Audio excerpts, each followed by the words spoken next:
त्रिभुवन पीड़ा हरण हार हो, तुमको मेरा नमस्कार। सर्व जगत के अलंकार, प्रणाम तुम्हें मेरा हर बार। तीन जगत के नाथ आपके, चरणों में जाऊं बलिहार।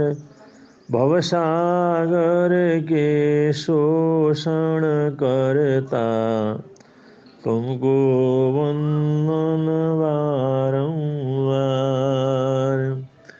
भवसागर के शोषण करता, तुमको वंदन बारंबार।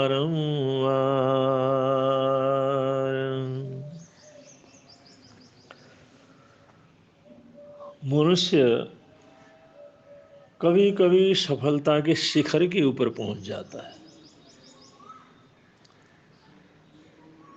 करोड़ों लोगों के लिए आकर्षण का केंद्र बन जाता है, दुनिया भर का मान सम्मान प्राप्त करता है।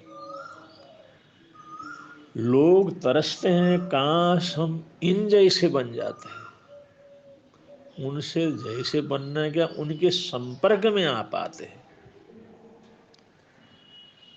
तो ऐसी सफलता के शिखर पर रहने वाले लोग भी, ऐसी अपरंपार संपदाओं को प्राप्त करने वाले लोग भी, अगर जीवन में संतुलन नहीं बना सके, जीवन का बैलेंस अगर खो देते हैं, जीवन को सही अर्थों में समझने में कामयाब नहीं रहते, अगर जीवन को समझने में भूल कर जाते हैं, अगर वो जीवन का संतुलन बनाए रखने में कामयाब रहते हैं, तो उनकी जिंदगी बहुत ही दुखद हो जाती। इसलिए मनुष्य को आगे बढ़ते हुए, जीवन के कीमत को समझते हुए उसमें संतुलन बनाए रखने की जरूरत होती है। ये सबसे बड़ी समझदारी रहती है और ये बहुत आवश्यक है। हम जीवन के संतुलन को न खोएं और उसको सही ढंग से समझ करके आगे बढ़ें। आपको एक उदाहरण के द्वारा मैं समझाऊं। 1923 में अमेरिका में ऐसे 8 लोग थे, उनकी संपदा, उनका वैभव, उनकी समृद्धि, उसका जोड़ अमेरिका सरकार की कुल संपत्ति से भी ज्यादा थी। संपूर्ण अमेरिका की जो कुल संपत्ति है, उससे ज्यादा संपत्ति उन लोगों की थी जो उस देश के ये नागरिक थे, उस देश के व्यक्ति थे, उस देश के धनवान थे। अब उन्होंने किस ढंग से पैसा कमाया होगा, किस ढंग से पैसा जोड़ा होगा, कितने कामयाब रहे होंगे, कितनी उसके अंदर योग्यता होगी, कितनी ऊंचाई को उन्होंने छुआ होगा। उन 8 जनों की संपत्ति को एकत्रित करते जोड़ते हैं तो पूरे देश की समृद्धि से ज्यादा समृद्धि उनकी बैठती थी। समय बीतता चला गया और समय बीतते बीतते उसके ठीक 25 साल के बाद, सन 1923 की यह घटना है। इतनी समृद्ध संपन्न, इतने कामयाब व्यक्ति थे, लेकिन 25 साल के बाद, ठीक 25 साल के बाद उनकी स्थिति क्या थी, ये मैं आपको बतलाऊं। सबसे पहला उदाहरण चार्ल्स शाव का, मिस्टर चार्ल्स शाव। ये सबसे बड़ी अमेरिकन स्टील कंपनी के मालिक थे, जो उस देश की सबसे बड़ी स्टील कंपनी थी उसके मालिक थे। लेकिन आखिर में उन्होंने 5 साल तक उधार की पूंजी से जीवन को जिया और अपने आप को दिवालिया घोषित करके वो ऐसे अपमानित होकर के अपने जीवन को उन्होंने समाप्त किया। सबसे बड़ी स्टील कंपनी का मालिक चार्ल्स साहब दिवालिया होकर, और उसी सोच में उसने अपने जीवन को छोड़ा। दूसरा उदाहरण, हावर्ड हब्सन। हावर्ड हब्सन सबसे बड़ी गैस कंपनी के प्रेसिडेंट थे, अपरंपार दौलत के स्वामी।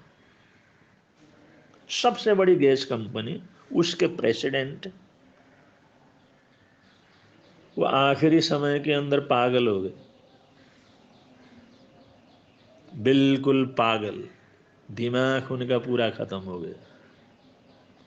अगर पागलों की हालात में इधर उधर घूमते हुए उस व्यक्ति ने अपने आखिरी समय को पूरा किया। तीसरा उदाहरण, मिस्टर आर्थर क्यूटन। मिस्टर आर्थर क्यूटन उस समय के बहुत बड़े सफल व्यापारी थे। व्यापार के मामले में, व्यापार के रास्ते में उन्होंने इतनी सफलताएं प्राप्त कर ली थी, अपार संपत्ति के मालिक थे। लेकिन आखिर में उसने अपना दिवाला निकाल दिया। दिवाला निकाल दिया और ऐसे अपमानित होकर के पूरे डिप्रेशन के अंदर जाकर के उसने डिप्रेशन के बीच में अपने जीवन को व्यतीत किया। वो मर गए, खत्म हो गए।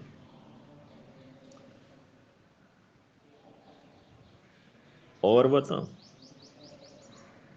Richards Whitney. Richards Whitney New York stock exchange company के प्रेसिडेंट थे और 1923 में उन व्यक्तियों में थे जिन व्यक्तियों की जोड़ की संपत्ति तमाम अमेरिका की संपत्ति से ज्यादा थी। लेकिन आखिर में इस आदमी को जेल जाना पड़ा और जेल के अंदर सड़ सड़ करके अपने जीवन को पूरा किया। न कोई परिवार था, न कोई मित्र थे, न कोई खाने का ठिकाना था, न कोई पहनने का ठिकाना था। जेल में पड़ करके अपने जीवन को समाप्त किया। ऐसे अल्बर्ट हॉल राष्ट्रपति कैबिनेट के सदस्य थे और अपार संपत्ति के स्वामी, अपार वैभव के स्वामी। आखिर में वो बहुत लंबे समय तक जेल के अंदर रहे और उनकी हालात को जिस समय देखा तो उसने अर्जी दी, मैं मर रहा हूँ, मेरा समय बहुत कम है, मैं कुछ दिन अपने परिवार में रहना चाहता हूँ, कि मैंने जिंदगी में कभी परिवार का आनंद नहीं लिया, मरते मरते मैं परिवार में मरना चाहता हूँ। तो उस समय की सरकार ने उनको छूट दे दी और वो आखिरी समय के अंदर परिवार में गए और परिवार में जाने के बाद कुछ दिनों के बाद उसकी मृत्यु हो गई। ऐसे ही mister Jesse Livermore Wall Street के सबसे बड़े सट्टेबाज थे। अमेरिका वॉल स्ट्रीट के सबसे बड़े सट्टेबाज, उस व्यक्ति ने आखिर में निराश होकर के आत्महत्या कर ली।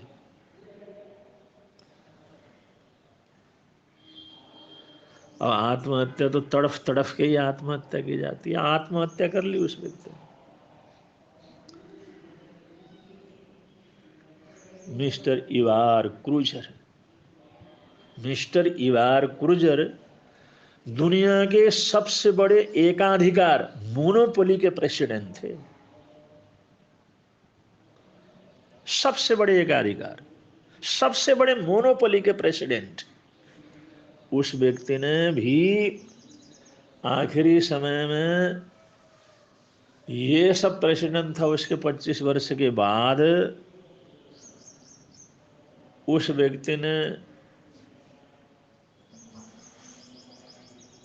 आत्महत्या की और तड़फ तड़फ करके अपने शरीर को छोड़ा।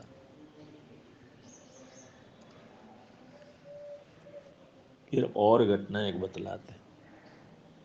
Mister Lian Fraser, mister Lian Fraser bank of international settlement के प्रेसिडेंट थे। अपार वैभव के बीच में रहे, खूब धन कमाया, लेकिन एक व्यक्ति को भी उस समय के पश्चात ऐसी हालात हो गई, ऐसी स्थिति के अंदर पहुंच गए, इतनी समृद्धि के बीच में रहते हुए उस व्यक्ति को बस आत्महत्या करनी पड़ी।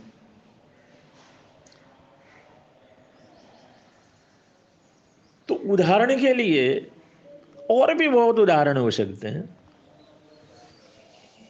ये मैंने अमेरिका के 8 व्यक्तियों का आपके सामने जिक्र किया, जिन्होंने अपरंपार धन तो कमाया, लेकिन परिवार, अपना शरीर और समाज और मानसिक संतुलन नहीं बना सके। न ये परिवार का आनंद ले सके, न शरीर का सुख इनको प्राप्त हुआ, न सामाजिक प्रतिष्ठा प्राप्त हुई, न मानसिक संतुलन और आध्यात्म साधना कर सके। तो कभी कभी एक आयाम को लेकर के आदमी इतना आगे बढ़ जाता है कि पिछले जीवन के और आयामों को भूल जाता है। पैसे के पीछे परिवार को भूल गया, पैसे के पीछे समाज को भूल गया, सामाजिक कर्तव्य भूल गए, पैसे के पीछे शरीर का स्वास्थ्य भूल गया, खाना पीना छोड़ दिया। और ये बैलेंस उनका नहीं रहा, क्योंकि जीवन के लिए जो बैलेंस होना चाहिए, जीवन के जो अलग अलग आयाम हैं, जीवन के अलग अलग जोड़ हैं, उनके अंदर जागरूक रहना चाहिए, उनके अंदर भी बराबर ध्यान देना चाहिए। एक के पीछे पड़ करके और को तिरंदाज कर देते हैं, और की तरफ ध्यान नहीं देते। तो एक तरफ तो रास्ते में आगे बढ़ जाते हैं, लेकिन और 6 आयाम में से 5 आयाम उनके ऐसे घट जाते हैं। वो ऐसी तकलीफ होती है, आखिर के अंदर उनको बड़ा दुख दर्द सहन करते हुए तड़फ तड़फ करके अपने शरीर को, प्राणों को छोड़ना पड़ता है। बहुत से लोग सोशल वर्क के पीछे परिवार को भूल जाते हैं, शरीर को भूल जाते हैं, मानसिक संतुलन और आध्यात्म आराधना को भूल जाते हैं। बहुत से आध्यात्म में जा करके फिर और सारी चीजों को भूल जाते हैं।